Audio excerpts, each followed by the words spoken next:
half Mexican and hiding it. Why are we in civil war with ourselves? I'm not talking about the state of American politics or anything complex. I'm talking about the most basic thing, which is you're half white and half Latin.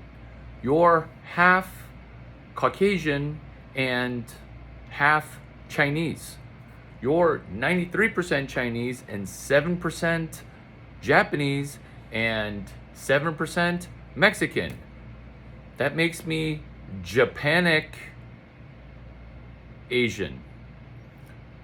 And while these things may go over your head as far as being funny, because Japanic being Japanese and Hispanic, that's hilarious. But you're so frozen that you can't laugh because you're so stuck in analyses.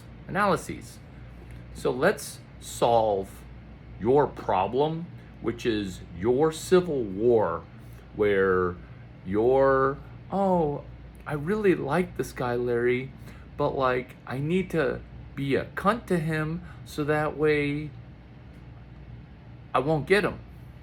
Like, what kind of logic is that? Oh, I met this guy, he may either have no job or the best job, and I need to analyze because alpha fucks and beta bucks, like some kind of whiny thing, or why don't you just win while we're winning? Oh, that's what me and all my friends do, is we win while we're winning, and we tolerate a Chinese person talking shit, because white and black people talking shit doesn't help. So much confidence. You have so much confidence. Let's go from confidence to competence. Almost messed up my teleprompter joke there, because I'm dyslexic and I have a hard time reading, yet I'm able to speed read more books during South by than you'll read all year. Let's go. Civil War. Half Mexican, half Caucasian. Stop hiding being Mexican. Do you think I'm embarrassed to be Mexican? No. In fact, that's the best part of me. Lorenzo. Like, I've eaten so much Mexican. If you are what you eat,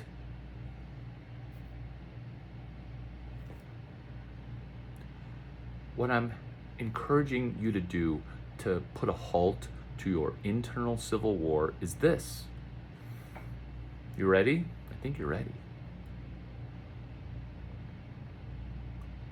By the way, this is pervasive in Texas, where I've never met more Mexican people that are partially Mexican and hiding it. In fact, nobody in Texas claims to be Mexican. I don't know how I became so brilliant. It's just because I'm present and I pay attention. So I took a sip of this. I'm gonna take another sip actually.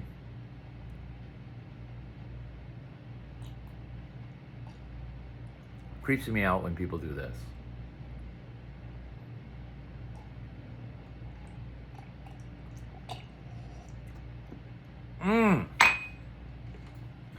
What did I drink? Green tea. Because you need to be drinking in with your Mexicanness or partially Latin this or whatever,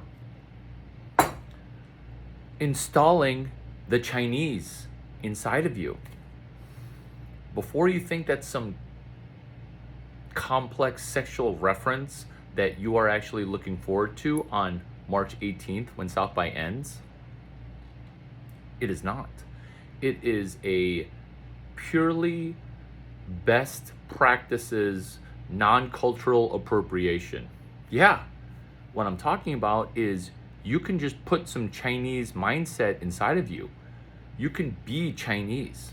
You can just stop with the, oh, I'm half Honduran and half Caucasian. Oh, I'm half Brazilian, and the other half's from Uruguay. I care. And I listen, and you're in civil war. Where, why are you fighting the Hapa? I'm half Hawaiian and half British Columbian. You're 100% not Chinese, and that's a problem. Why am I the perfect person to tell you this? Because you've met me before. I'm the whitest white dude that you'll ever meet. A white dude looks at me and is like, I want to be friends with that guy. St. Patrick's Day? Am I the co-founder of St. Patrick's Day? Kinda. My school had a problem. St. Patrick's Day fell on finals, so we moved St. Patrick's Day. We called it unofficial. And unofficial is the best form of St. Patrick's Day. Right back on topic, you can choose to stop your civil war and just be Chinese. Just be Chinese. Am I white or am I black? Am I halvesy? Am I Hawaiian or am I mainlander? Am I Alaskan? Am I Australian or Aboriginal? Guess what? Guess what? You should step towards your new destiny of being Chinese. You should step towards a new destiny of being Chinese. You should step towards a new destiny of being Chinese. Here are some examples, because your results will not vary. Person 1 who decided to be full chinky. The most Chinese person on this planet right now is a blonde dude who rewrote his own DNA. He's a 46-year-old quarterback. He looks 28, 29. That would be Tom Brady. When you're in civil war, your face looks all messed up. Okay? Your face looks all messed up. Your face looks all messed up. And I'm sparkling because now that's the problem and there's a solution. I'm not laughing at you and I'm not sparkling from your misery. I already read ahead in the book. Oh, that's what Chinese people do for math class. We're right on cue here with the reason Chinese people ace math class is we take math class before math class. Tom Brady said this before a Super Bowl playoff game press conference. When we practice our math assignments, our math gets better. He even said PQRST in a lecture that lasted for less than 45 seconds because that was the play clock. NFL has time frames where you must execute a play within 45 seconds. Tom Brady gave a PQRST speech during the play clock, before the play clock ran out. You can choose to be Chinese. And if you think that, oh, Larry's so funny and he's joking, this is all real. Next example, Trevor Bauer. He fell into a world of shiitake by getting accused of of fornicating without consent Lindsay Hill. She had given consent, retracted consent, and then tried to get a part of his $51 million in net worth. Solution. Well, the solution should have been to be my mentee before you bring a girl back to your place. No. We're getting her to buy a hotel room. So that way we stepwise avoid a clawback of consent. Let me repeat that. You have her book a hotel room before you, so that way we say, you booked a hotel room for the express written consent to have me put myself inside of you. You booked the hotel room. The district attorney Currently, I'm in a Jose Garza, Ken Paxton. Always know who the DA and AG are wherever you go. So, good luck prosecuting a BS case when I have an orgasm of consent in stages of consent. So when you try to retract consent as a high value male, it's going to be super hard because I'm using consent for 3 parallel tracks. 1, consent. 2, for mitigating damages and minimizing and eliminating risk. Just like PRPRPI, pattern recognition, pattern replication, pattern iteration, is also RMRMRE, which is risk mitigation, risk minimization, risk elimination. So as a high value man, I'm recommending that you become Chinese and you stop the civil war within yourself by embracing love when it happens. Just pick the right venue.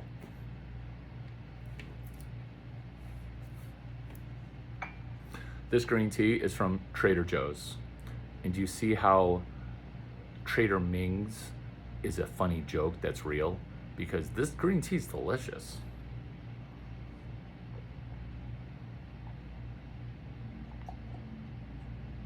So if you think I'm hopped up on substances, I kind of am hopped up. Green tea, baby. Continuing on with Civil War. Problem. Your conscious and your subconscious brain are in battle. It's not like this kind of battle because it's conscious, subconscious.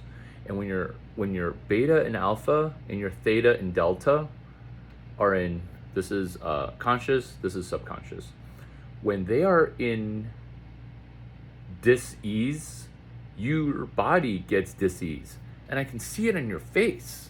I can see it in your face when you're not winning because your face contorts into some kind of, but then you kind of hide it, but your face ends up fucking up. So you don't have resting loser face.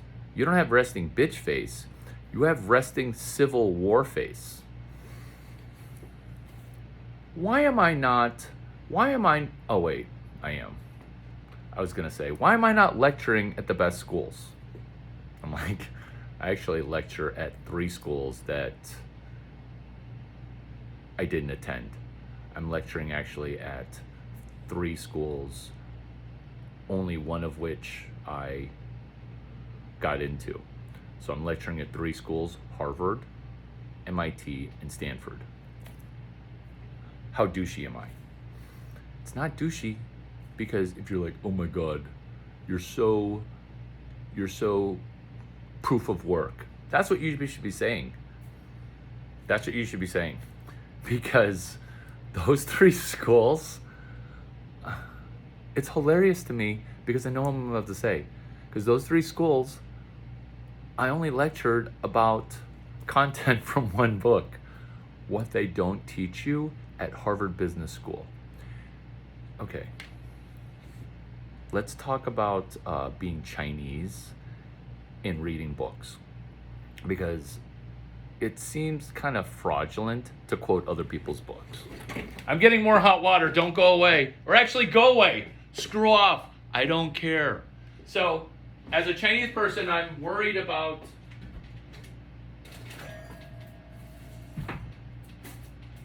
I'm not worried about being an imposter, but maybe a little bit. So, what I did was I read a book. What they don't teach you at Harvard Business School. Now, when the authors passed away,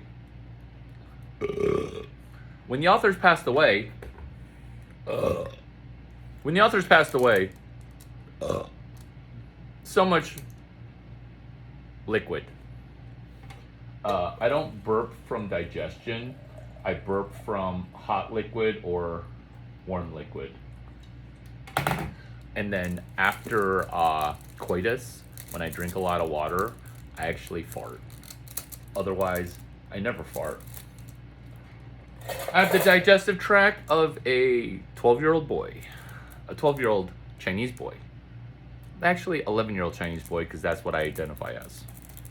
So with my 3 schools of lecturings, which is also Engineering 145, which nobody ever asks me about. Hey, I saw your genius stuff on Stanford Engineering 145, and I want to tell you that you're an incredible genius. And I took lecture number 11 and I made it better. Why don't people do that? Why am I not getting that? Did Stanford get jealous that I was that amazing?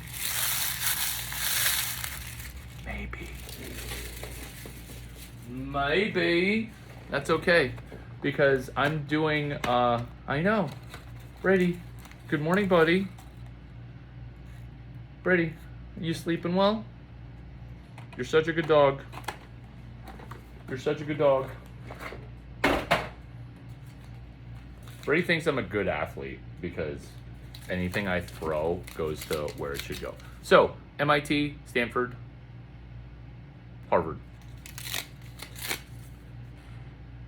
Those schools lack the content inside of what they don't teach at Harvard Business School. So what I did to flesh out and help you step towards a new destiny is I connected a book that was written in 1983 into external APIing into the book, while down external APIing into other books, because Mark McCormack, he's not coming back to Earth to add a bibliography. He's coming back to Earth from heaven to be like, Larry Chang, what you do at New York Fashion Week, launching your book on 09/09/09 by promoting my book, September 9, 2009, and getting Marissa Mayer to put my book, my mentor's book, on the Google homepage using a doodle. Legendary. I will see you at New York Fashion Week in September.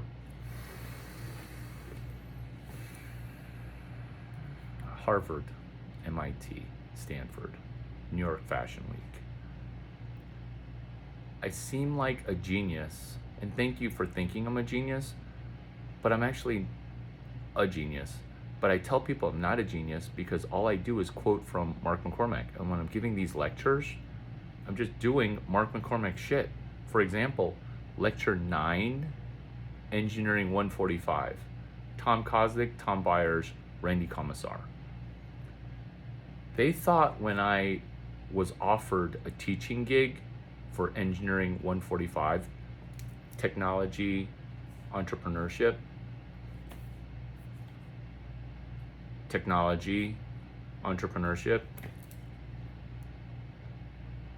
hashtag ENGR145. E for engineering, N for no civil war, G for grand, R for the R in PV equals nRT, the R constant for Boyle's Law. So ENGR 145. Hashtag ENGR 145. One more than 144, one less than 145. Specifics. No pen to paper, you're losing. No pen to paper, enjoy your Civil War. Because I solved Civil War before Alex Garland's movie came out by recutting the trailer. The trailer's genius. It's gonna beat expectations. Did you see me on the red carpet? I looked amazing. Did you see me in the green room? I +1 into the green room. How do you not see the genius of me not being at Civil War? Because after you anointed me onto the red carpet, what did I do? I said thank you. In fact, I knew that I was going to win your Civil War because you forgot to invite Larry Chang to Civil War. But I'm going to invite myself, and I'm going to execute guacamole recipe number 4, which is Crasher to VIP. My attending Civil War is worth more than all the other attendees combined, because I'm APIing. This is my API. I'm pulling it literally out of my butt. Like a magic trick. Like a magic trick. I'm gonna solve your Civil War. Look. It's an AMC protocol. It's an AMC protocol. You honor me by staying so long and having taken so many notes. You honor me. Actually, you don't. You should honor me because I'm giving you this butt-ass early where I should be working out. Oh my God. Oh my God. Is that why I'm gonna live 25 years longer than you after you go into the ground? I will weep for you. I will love the stories that I tell after you're gone. And this Extinction Burst video is on behalf of David Chang, Joyce, Richard, Eugene, Richard, Joyce. I loved your father.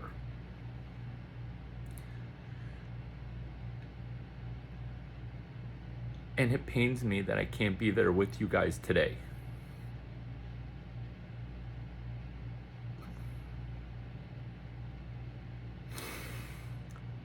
And I also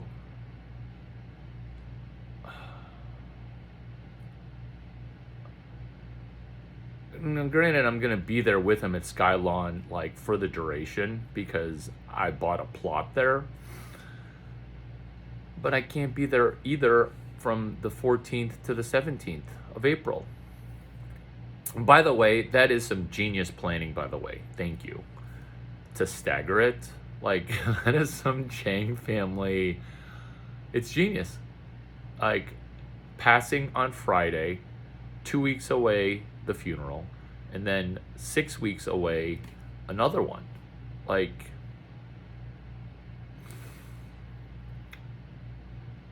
that's a great protocol. Like, that should be the protocol because what, you pass on Friday and then the funeral's on, Friday, Saturday? Like, that's too fast. I'm going to plan for myself the best funeral. Not that you thought I was going to say my father's funeral. He wants to plan his own party. He is looking forward to being the corpse at his own funeral because Tom Chang, he loves attention. He loves it. And so he says, did he say you're going to miss me when I'm gone? Yeah. What dark time compressional thing is that? Like, that's not civil war in a Chinese person. That is, I am both alive and dead. Ooh, I like that. This is good lighting. I'm both alive and dead. He's trying to talk to me from the grave in my face. Do you see how the answer to civil war is not, oh, which part of me should I embrace, my conscious or my subconscious? It's create a whole new you. Because how are you sleeping? You sleep shitty because you're in civil war. So you don't dream, you don't recuperate. Tom Chang is both asleep when he's sleeping and awake when he's waking, that he's lucid dreaming while he's talking to you. Does this remind you of somebody that you also know? Right? So, Eugene, Richard, Joyce, I love David Chang. I do. And this is why. So, Daba has a first son, his name is David, and his younger son is Peter. Granted, I'm best friends with Peter because I love that guy. And David, I respect and love. Why? Because he got passed over. And he wasn't necessarily okay with it, but he wanted to give me the lessons because he cared about his youngest uncle's firstborn. And so whenever we would talk, he would make sure that I understood that it's not just birthright. Because look at me. I'm fucking tall and fucking hot and fucking genius. And I'm not miserable, but sometimes I pretend to be. Every time he talked to me as basically my uncle, do you see how he's juxtaposing the alpha and the beta? Because he's alpha. He's the number one uncle's number one child. I'm the fourth uncle's whatever child. But every time he talked to me, he wanted me to know what he emotionally learned that could benefit me.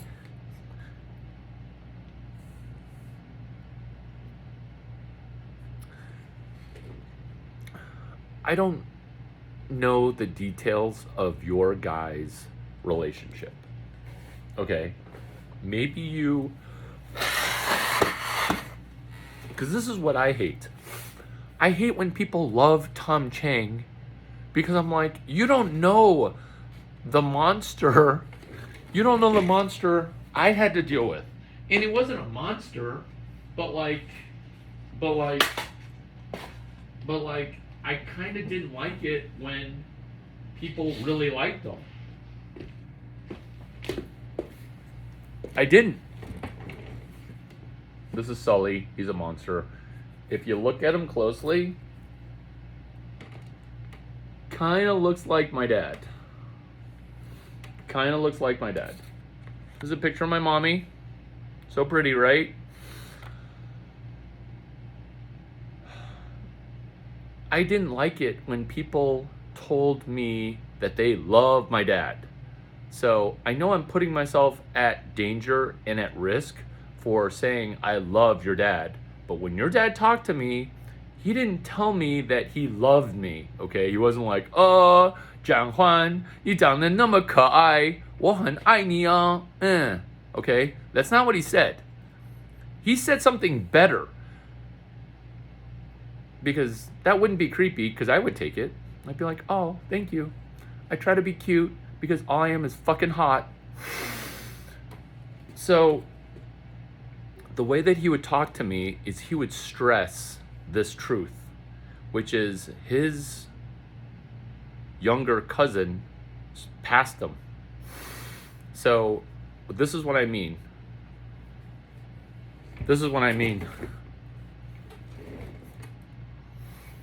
John is number 2 uncle's number 3 child.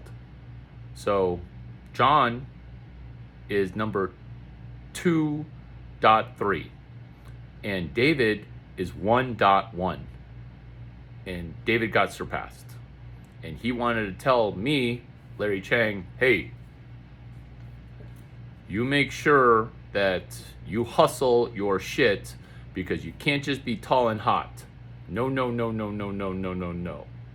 You gotta learn from what I did, and not necessarily the mistakes I made, because I didn't make any mistakes, or he didn't explain the mistakes, but he wanted to see me and stress to me, yo,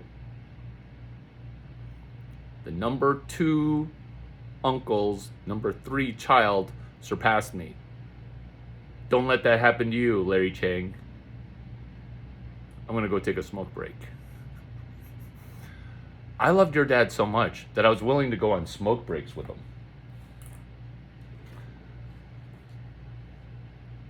I don't smoke. And my mom and dad didn't even say, hey, Larry, don't go smoke. I love my mom and dad.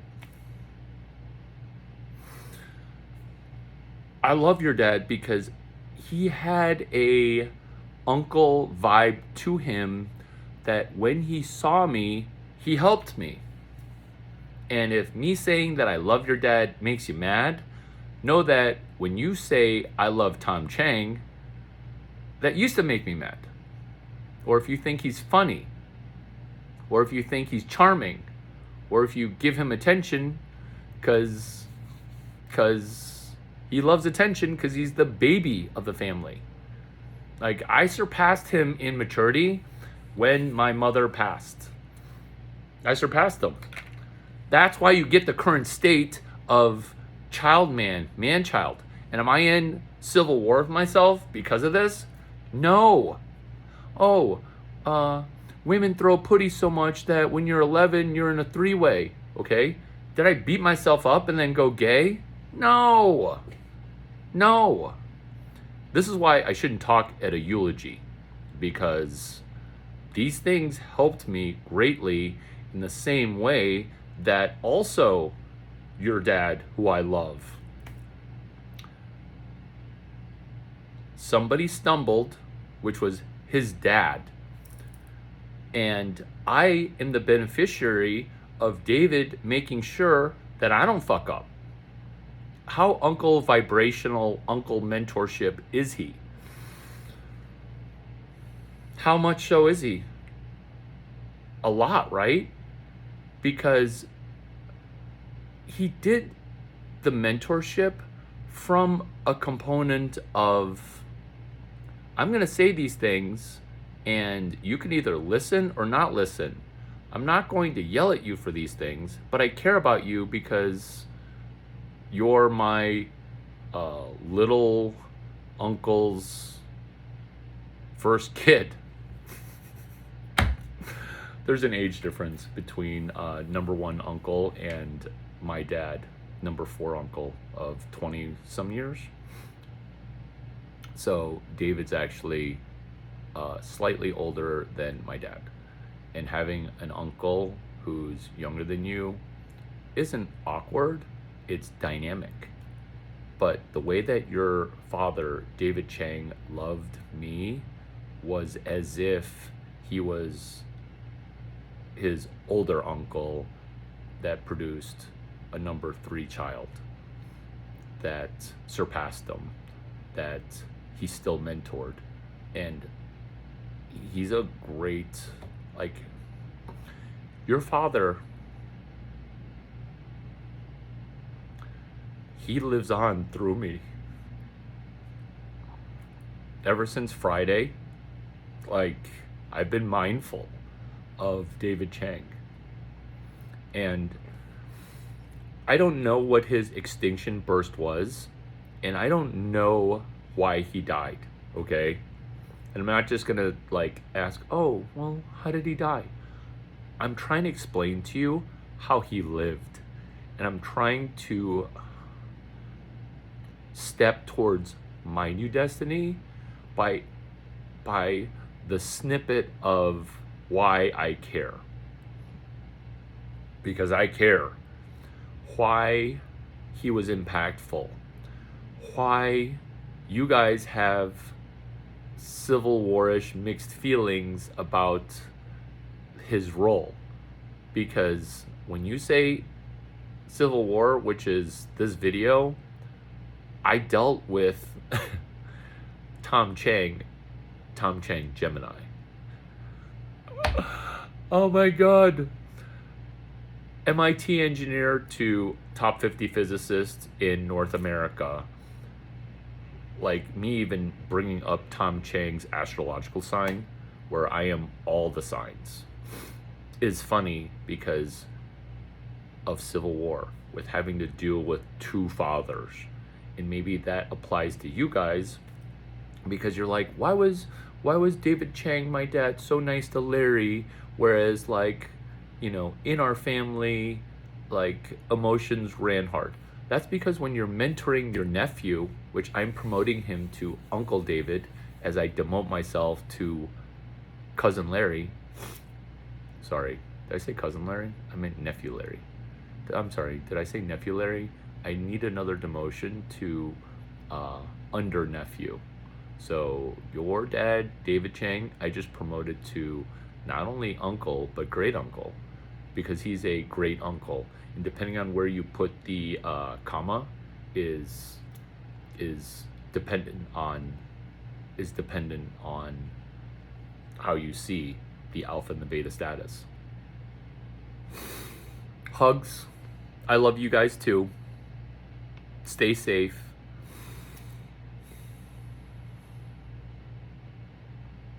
I'm not going to tell you guys I love you because because I'm not good at sharing feelings. Get it? It's funny because I shared.